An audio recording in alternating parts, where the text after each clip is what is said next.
Chapter 1. The Encounter. The barren planet of Arden was a world untouched by the vibrancy of civilization, a place that many had long since forgotten or deliberately chosen to stay away from. Its surface was a rugged terrain of jagged mountains that reached up to a sky perpetually cloaked in shades of gray, as though the planet itself had been abandoned by the sun. The air, thin and dry, was filled with the sharp scent of mineral-rich dust, and the winds that swept across the desolate plains only served to scrape away the remnants of what had once been. Caleb had come to this forsaken place for reasons he couldn't entirely explain, or perhaps didn't want to, but over the years it had become his sanctuary. The hum of his ship's engines, the crunch of his boots on the rocky ground, the silence that enveloped him when he stood on the precipice of a cliff looking over the endless, empty horizon, these had all become familiar to him. There was peace in the isolation, a kind of peace that seemed to ease the gnawing ache in his chest, the one that had lingered since he left Earth so many years ago. He wasn't a man of much need or want. He didn't crave company, didn't long for fame, didn't seek a place in the grand machinations of the universe. Caleb had always been a scavenger by nature, a man who drifted from place to place in search of objects left behind by time, ships that had crashed in the past, technology that had been abandoned. He was good at what he did, though it was never a glamorous existence. Every day was a pursuit of something that could be traded for food or maybe a few credits. Every day spent digging through the wreckage of things no one else cared about anymore. His days had blurred together, a series of monotonous tasks that kept him alive but gave him little else. Arden had become his refuge, his home of sorts, though the word itself felt strange to him now. There were no other people here. No authorities. No factions. Just the wide expanse of an unforgiving world, where the only company was the odd animal, the strange plant, and the occasional wreckage of old ships. On that particular day, Caleb was trudging through the remnants of a downed freighter that had crashed years ago. Its skeletal remains jutted out of the ground like a ghost of a forgotten time, half buried in the dirt and sand. The wreck was massive, far larger than any ship Caleb had ever encountered before. Its engines were scattered, and the ship's hull was torn open, exposing its interior to the elements. It looked like a ship that had met its violent end, torn apart by the planet's relentless storms. But there was always something to be found in the wreckage. Caleb knew the drill by now. Carefully sift through the debris, check for any intact technology or salvageable components that could be worth something. His hands were weathered and worn from years of such work, but it was a skill he had honed, a rhythm that made his life in this desolate place more tolerable. As he worked through the wreckage, his mind wandered, as it often did. He thought about the places he had been, the people he had met, and the ones he had lost. Earth felt like a distant memory, a place that had long since faded from his thoughts. The universe, as vast and cold as it was, had a way of consuming everything in its path, whether it was people, memories, or hopes. The past was a weight, and Caleb had learned to cast it aside, to live in the present. Still, on days like today, when the wind howled through the wrecked ship's remains and the sky above was an unbroken expanse of gray, the solitude felt heavier than usual. Caleb was so lost in his thoughts that he almost missed the sound. It was faint at first, a soft whimper, a sound that didn't belong on this forsaken world. He stopped, his hand hovering over the old equipment he had been inspecting. It was a low, almost imperceptible cry, coming from somewhere nearby. Caleb's instincts kicked in. He had been on this planet long enough to know that the wild creatures of Arden didn't make noises like that. He stood still, straining his ears. The whimper came again, this time louder, more distinct, and more desperate. Without thinking, Caleb dropped what he had been holding and followed the sound, pushing his way through the dense underbrush that surrounded the shipwreck. The terrain here was treacherous, with sharp rocks and uneven ground, but Caleb had long since become accustomed to navigating this world's dangers. His boots crunched over the rocks as he made his way toward the source of the sound, his heart pounding with a mix of curiosity and caution. What could it be? The wildlife here wasn't known for being vocal. The creatures of Arden were either silent hunters or solitary beasts, lurking in the shadows and making little noise. As he moved through the twisted trees and shrubs, the sound grew clearer, and soon, Caleb spotted it. It was a creature, no, a beast lying on the ground in a small clearing, its body twisted in an unnatural way. The beast was large, its fur matted with dirt and blood. Its massive frame was covered in scales, with razor-sharp spines running along its back. It was an alien species, one Caleb had seen only in the records of ancient, forgotten civilizations. But this beast, was unlike any he had ever encountered before. It was clearly injured, its side bleeding profusely from a deep gash, and it was struggling to move, its eyes wide with pain and fear. Caleb hesitated. It was an enormous creature, and he didn't know what to make of it. He had no weapons, no means of defending himself if it turned on him. But the whimper, the desperate cry of pain, it tugged at something inside him. Against his better judgment, he approached slowly, making sure to keep his movements calm and non-threatening. The creature's eyes locked onto him, and for a moment, there was a flicker of understanding between them, as though it realized he was not a threat. He crouched down beside it, careful not to make any sudden movements. The beast's breath came in shallow gasps, and its body trembled with every exhale. Without thinking, Caleb reached into his pack, pulling out the medical supplies he kept with him for emergencies. He had no idea if they would be enough to help, but it was all he had. As he began to clean the wound, the creature let out a low growl, but it didn't move, didn't try to attack. It was as though it understood that Caleb was trying to help. After a few minutes, the creature's breathing slowed, and it relaxed, its tense muscles loosening under Caleb's touch. He continued to work, applying what little he knew about alien biology, making sure to dress the wound as best as he could. His hands were steady as he worked, and when he finished, he stepped back and surveyed the creature. It was still injured, still weak, but it was alive. And that was more than Caleb had expected. But just as he was about to rise to his feet, the sound of a ship's engines interrupted the quiet. Caleb's heart skipped a beat. Someone else was here, and they were coming fast. He quickly glanced around, wondering if the ship had spotted him, but it was too late to hide. As the ship landed in the clearing, a figure stepped out, and Caleb froze. It was a woman, a tall, regal figure, dressed in clothing that spoke of wealth and power, her dark hair flowing behind her like a crown of night. She walked toward him, her eyes focused on the beast at his feet. You found him," she said, her voice soft but filled with an authority that made Caleb shiver. "You saved him." Caleb didn't know what to say. He wasn't sure what to make of her, or why she had come here. But she wasn't interested in him. Her gaze was locked onto the creature, her face softening as she knelt beside it. "Thank you," she whispered, her hand gently brushing the creature's fur. "I thought I had lost him forever." Caleb stood there, watching as she stroked the beast's massive form, her expression a mix of relief and affection. It wasn't until she turned her gaze back to him that he spoke. "I didn't know what it was. I just heard it and I couldn't leave it." The woman smiled, a faint sadness in her eyes. "It's a good thing you didn't. He's more than just a pet. He's my companion, my protector."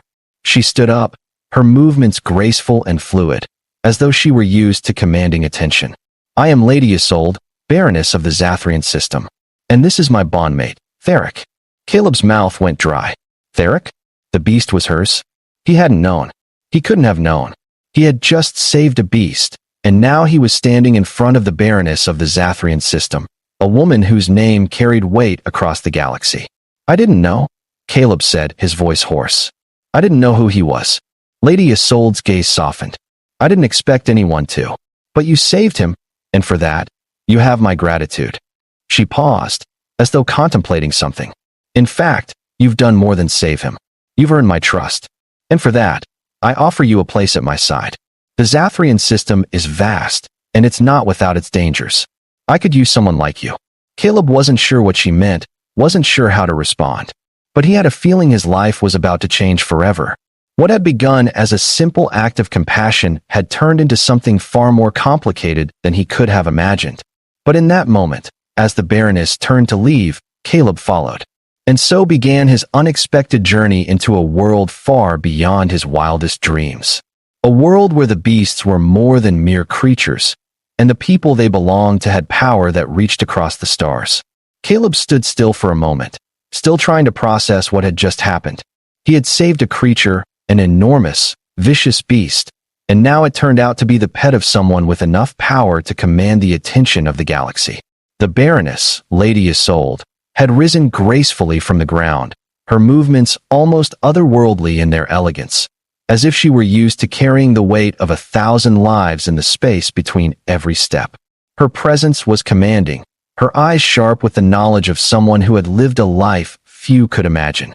Theric, Caleb muttered, still trying to wrap his mind around the beast's name. It seemed almost absurd, this terrifying, powerful animal, reduced to the role of companion, pet, protector. And yet, looking at the way Lady Assold stroked the creature's fur, with an intimacy and affection that made it clear they shared a bond far deeper than master and animal, Caleb couldn't deny it. The creature trusted her, as if it were a member of her family. He glanced at the beast, still lying on the ground, its massive form still recovering from the wounds Caleb had tended to. Theric's eyes were half closed, his breathing steady, but his sharp, predatory gaze never left Caleb as he moved. The beast was clearly no ordinary pet, and something about it unnerved Caleb. It was as if the creature understood every word spoken, every motion made. It wasn't just an animal, it was a partner, a protector, and a warrior. And now, Caleb realized, he had done something he had never intended to do. He had helped the pet of someone far more important than he could have ever imagined. Lady Assold's eyes softened as she watched Theric's steady recovery. "He's more than just a companion," she said, her voice a little quieter, tinged with something Caleb couldn't place, perhaps nostalgia, perhaps sadness. "He's my guard, my protector, my closest friend. I don't know what I would have done without him." She took a step closer to Caleb, her expression shifting to something more serious. "What you did today, you've earned my respect, and perhaps more than that." Her words hung in the air, heavy and deliberate. Caleb was still too stunned to fully process the significance of her statement. This wasn't just gratitude. It was something more, something that Caleb had never expected, and for a fleeting moment, he wondered if he had done the right thing in saving Theric. His own life had never mattered much, not compared to the mighty ships he scavenged from, or the vastness of space he wandered. But now, standing before the Baroness, he realized just how small his life had been up until now. Lady Assold continued, her voice calm and unwavering. "You didn't ask for anything in return, and that alone speaks volumes about who you are. However, I can't let this go without offering something in exchange. You've saved my most precious companion, and for that, I would like to repay you." Caleb's heart began to race. He wasn't sure what she meant by repay, but he had a feeling it was far more than a simple token of gratitude. "I don't need anything," he stammered, unsure of how to respond. "I was just helping. It's not a big deal." She raised an eyebrow, a faint, knowing smile tugging at her lips. "It's a big deal to me," she said softly. "And I'm not the kind of person who lets debts go unpaid." Caleb had been in enough situations to know when someone was offering something they couldn't easily take back, and something about the Baroness's words struck him as a life-changing offer, one that could take him far beyond the boundaries of this lonely, desolate world he had made his home.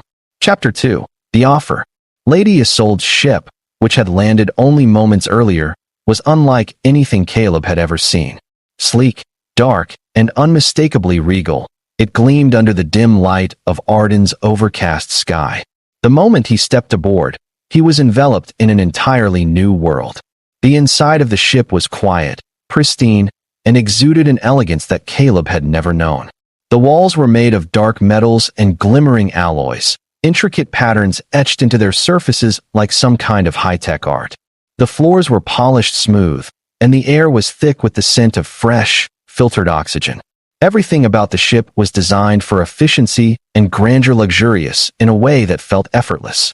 Caleb felt out of place as he walked through the halls, his boots making soft echoes against the silence of the sleek corridors. He couldn't help but look around in awe.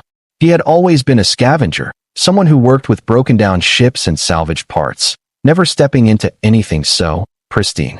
His fingers twitched slightly, longing to reach out and touch the walls, to examine the craft as he would any derelict ship, but he resisted. This wasn't his world. Lady Assold, with an air of grace and confidence, led him through the ship's corridors, her movements fluid and purposeful. She seemed at ease in this world, at home in a way Caleb had never known. "I suppose you have many questions," she said, her voice cutting through the quiet hum of the ship. Her gaze, steady and calm, rested on him. You must be wondering why I brought you aboard, why I offered you more than just gratitude. Caleb glanced at her, unsure of how to respond, but his curiosity couldn't be held back any longer. You've offered more than I deserve. I saved your pet, but you, this ship, everything, it's too much. I'm just a scavenger. I don't belong here. What do you want from me? Lady Assold paused, a smile playing on her lips as she turned to face him fully. I don't want anything from you, Caleb. Not in the way you think. What I offer is a choice. You see, I am not just a Baroness. I am the head of the Zathrian System, a system that is teetering on the edge of civil unrest. My position is not secure. The factions within the system are restless, and they are slowly closing in on me. If I am to survive, to keep my position, I need someone I can trust, someone who can help me navigate this storm. Caleb's mind raced as her words sunk in. This was no simple request. Lady Assold wasn't offering him a place in her crew. She was offering him something much bigger, a role in her fight for control of an entire system. I know what you're thinking, she continued, and I know that you never asked for this. But you saved Theric. You saved something that means more to me than I can explain, and I believe you have the strength and intelligence to see this through. If you agree to help me, if you stand with me, you will not only have my gratitude, but you will have power, influence, and security within the Zathrian system. Your life will never be the same again. Caleb swallowed hard, the weight of her words pressing down on him. This was more than just a simple exchange. It was a choice that would change everything. A part of him felt overwhelmed. He had never been part of anything like this. Never imagined that one act of kindness would lead to such an enormous responsibility. But there was something else in her words, something that stirred a deep desire he hadn't realized he had. Perhaps it was the idea of being more than just a drifter, more than just a scavenger. Perhaps it was the promise of meaning, of purpose, of belonging. What exactly do you want me to do? Caleb asked, his voice steady, though his mind was still reeling. He had to know what he was getting himself into. I want you to help me lead the fight, Lady Assold replied, her eyes narrowing with intent. To keep the peace in my system, to secure my place, and to protect the Zathrian legacy. You'll need to gather allies, navigate delicate political negotiations, and when the time comes, protect what is mine. Together, we can restore balance to this fractured system. But I can't do it alone. Caleb stood there, absorbing her words. The life he had known wandering from wreck to wreck, living by the scraps of others' lost dreams, was fading into the past. In front of him, the future was unfolding, uncertain but filled with the possibility of something greater. He took a breath, steadying himself. All right, he said, his voice firm. I'll help you. I don't know much about politics or systems, but I know a thing or two about survival. If this is the fight you want, I'll stand with you. Lady Assold's eyes softened just slightly, and for the first time since they had met, Caleb saw a flicker of something gratitude, perhaps, but also the glimmer of something deeper. She smiled, and it was the kind of smile that held the promise of power, of change, and of a future forged in the heat of struggle. Then welcome, Caleb, she said, her voice carrying the weight of everything she had been, everything she was, and everything they were about to become. Welcome to the Zathrian system. We have a long road ahead of us. The days that followed were a blur of activity, as Caleb found himself swept deeper into the life that Lady Assold had promised him. It was a life that was so different from the quiet solitude of Arden's wilderness, from the days when his only companions were the wrecked ships and the endless void of space. Now, he was part of something far larger, something with weight and consequence, a fight for control, for survival, and for a future that was no longer his own. Lady Assold's ship, the Valoran, became his new home, its corridors and sleek interiors unfamiliar but awe-inspiring. Though he was not used to such luxury, Caleb quickly learned to navigate the various rooms and facilities of the ship. Lady Assold's crew, though small in number, was loyal and efficient, composed of seasoned soldiers, engineers, and advisors. Most of them were silent as they worked, their eyes trained on their tasks, but Caleb could feel their watchful gazes as he passed by. To them, he was an outsider, someone who didn't belong in this world of high-stakes politics and interstellar power. Still, Lady Assold had made it clear Caleb was no longer a mere guest. He was now part of her inner circle, a confidant, an ally in the battle to secure her position. She wasted no time in putting him to work. It began with small tasks gathering intelligence, helping with strategic planning, and coordinating with the various factions that had once been allies of her family. As the days passed, Caleb's role became more significant. He was no longer just a mechanic or a scavenger. He was learning the ropes of leadership, how to negotiate, how to fight not just with weapons, but with words. It was a new world for him, one that was both exhilarating and overwhelming. Lady Assold was an excellent teacher, though she rarely showed any softness or vulnerability. Her every move was deliberate, each word carefully chosen, and every decision she made had weight and consequence. It was clear that she had been molded for this life, a life of power, of political maneuvering, of battles fought not just in space, but in the hearts and minds of the galaxy's most powerful players. But despite the cold, calculating exterior, Caleb could see glimpses of something more human, more fragile beneath the surface. In the moments when she would gaze out at the stars, when she thought no one was looking, there was a weariness in her eyes, a longing for something she had lost. It was the same longing Caleb had seen in himself for years, the yearning for something more, something that mattered. "You've been working with the crew for a while now," Lady Assold said to him one evening, as they sat in the ship's command room, reviewing the latest intelligence reports. "I trust you're getting the hang of things." Caleb nodded, glancing over at her as she studied the holographic displays. "I'm learning, I think," he said, his voice steady. "It's all a bit overwhelming, but I'm getting there." She gave him a small, approving smile. "Good. Because what's coming next is far more than just learning. I need someone I can trust to lead our efforts on the ground, to solidify our position in the system. You've seen what's at stake. If we don't act quickly, the other factions will have us cornered." Caleb's heart skipped a beat. "You want me to lead?" Lady Assold's gaze never wavered. "Yes. I know it's a lot to ask, but you've proven yourself more than capable.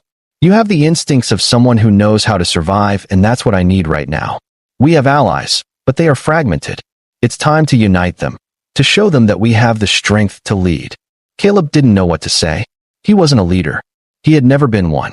He was a man who had spent his life scavenging, living on the edge, surviving by his wits.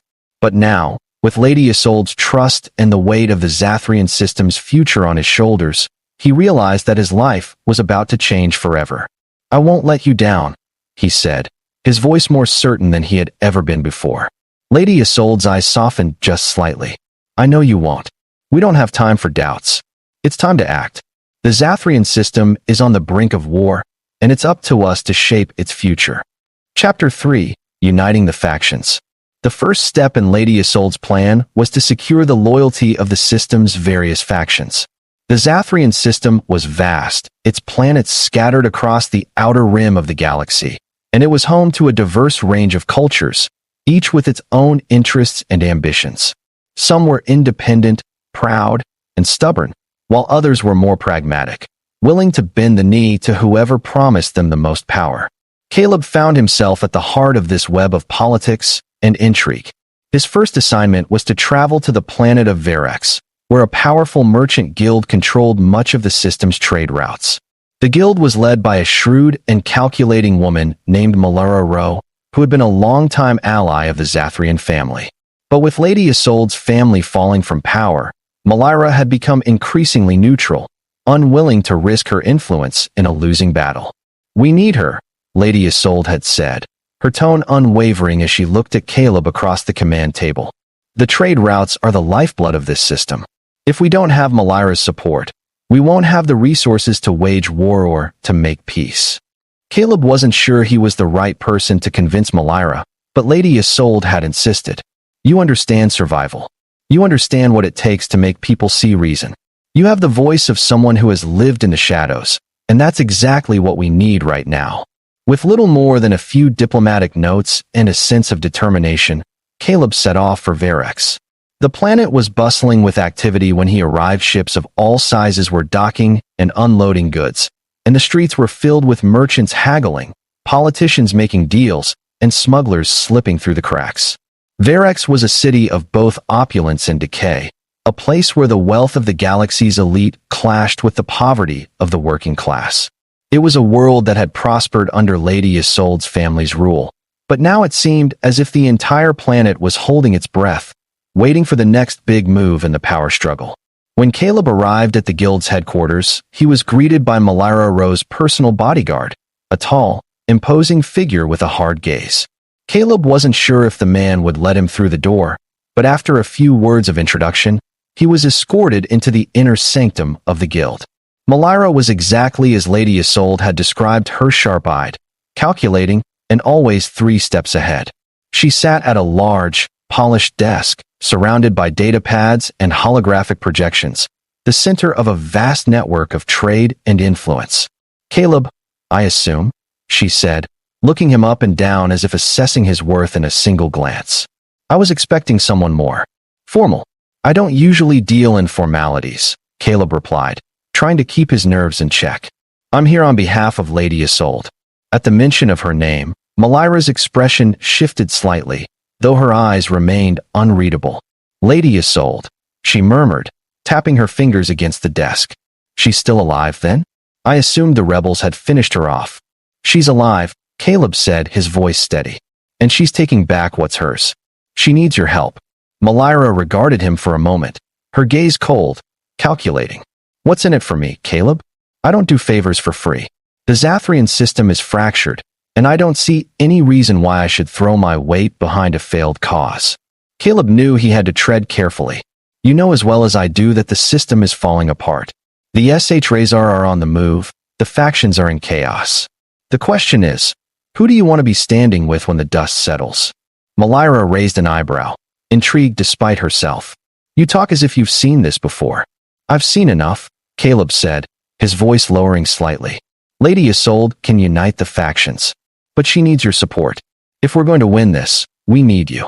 All of you." For a long moment, Malira said nothing, simply watching him with an inscrutable expression. Finally, she leaned back in her chair, the weight of her decision heavy in the air.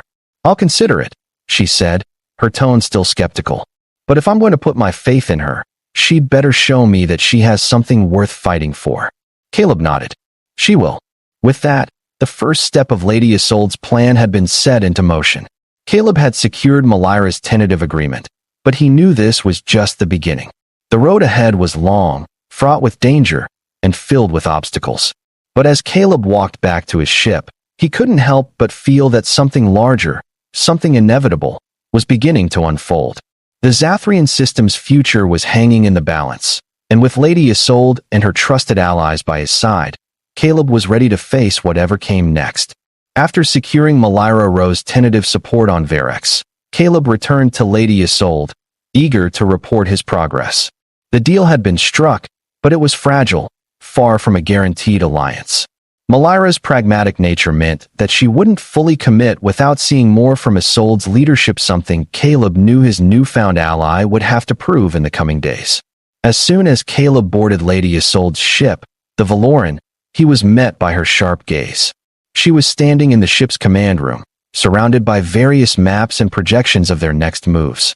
The usual calm and calculating air that she exuded was even more pronounced now, and Caleb realized how high the stakes had become. "Well?" she asked, her voice calm, but with an edge of impatience. "What news from Verax?" Caleb took a breath, gathering his thoughts. "Malira is on board, sort of. She's agreed to help, but she wants to see more from you. She needs to know that you can lead, that you're capable of uniting the other factions in the system. She doesn't trust blindly, especially after the fall of your family." Lady Assold nodded, her lips thinning as she considered his words. "That's more than I expected from her, considering the situation. I suppose I'll have to give her what she wants. Time to prove that I'm not just the last of the Zathrian line, but someone who can hold this system together." She turned her back on him momentarily, focusing on the star charts and reports. "I don't plan to let her or anyone else think I'm weak." Caleb watched her, sensing the weight of the decision in her posture, her movements. She wasn't just fighting for power, she was fighting to restore her people, her family's legacy. The realization hit him harder than he expected. Lady Assold wasn't just a politician or a ruler. She was a survivor, a woman who had been shaped by loss and betrayal. And now, as she looked out at the stars, she had something to prove, not just to the factions of the Zathrian system, but to herself. "We're not there yet," Caleb said quietly, watching her face. "There's still work to do. The system won't unite unless we show them something worth fighting for. You need to make them believe in the Zathrian legacy again. She turned back to him, her eyes meeting his. There was no fear in her gaze, only a quiet determination. And I will. I'll show them that we're not just the remnants of a forgotten family. We are the future of the system. This is my fight. But we need to move quickly. Lady Assold's plan began to take shape over the next several days. They gathered intelligence on the remaining factions, mapping out the key players and their interests. The HFY, though defeated once in battle, were still a looming threat. Their influence had seeped into various parts of the galaxy, and they would not stand idly by as Lady Assold made her return to power. Caleb could feel the growing pressure in the air. The countdown had begun. Lady Assold's presence, once a distant memory for many, began to reassert itself.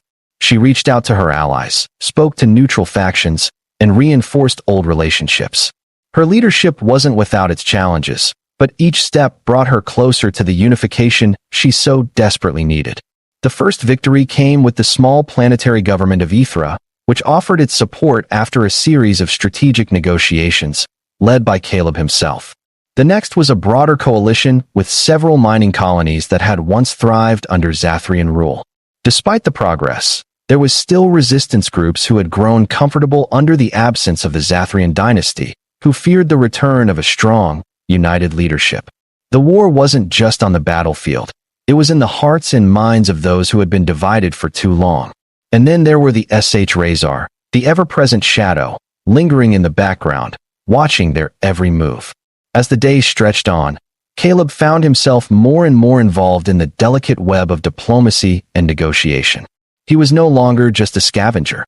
He was a part of something larger, a cog in the machinery that would either rebuild the Zathrian system or let it fall into chaos. The final test came when Lady Assold called for a summit of the most powerful factions within the system. It would be held on the neutral moon of Katarin, a place known for its peace accords and trade treaties.